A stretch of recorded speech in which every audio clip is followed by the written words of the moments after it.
مباراة صعبها الأهلي على نفسه لإهداره عدة فرص لا تعد ولا تحصى بعد كابتن علاء عبد العال اللي موقف ال 11 لاعب بشوم على ال 18، واللي هو ناحية ال 18 اقتله.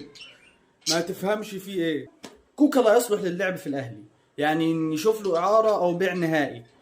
محمد شريف، احنا كنا بنعمل ايه لما الكورة تجيلنا بره ال 18؟ حسين الشحات نسي الكرة شكلها ازاي. يعني ارجع يا ريت تتكلم مع نفسك كده لو كنت عايز تكمل وتلعب في الاهلي. جراديشار كان بيعمل اللي عليه وينزل نص الملعب وبعد نص الملعب عشان يستلم ويطلع بالكورة. احمد رضا البديل الافضل في نص الملعب.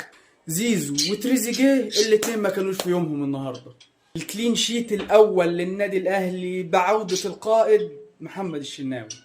كريم فؤاد الراجل عامل اللي عليه، كان بيروح من اليمين للشمال ومن الشمال لليمين وبينزل وبيرجع وبيطلع وعرضيات ومحدش بيستغل اي حاجة.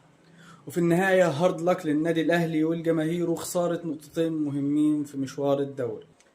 محمد علي بن رمضان انا خفت عليه الصراحة لما مسك الخلفية. الراجل بيلعب كمية مباريات كتيرة والراجل لازم يريح. اليو ديانج ما يقعدش دكة. جراديشار احسن من شريف. وتستمر سلسلة اللا هزيمة الكابتن علاء عبد العال وغزل المحلة والكلين شيت.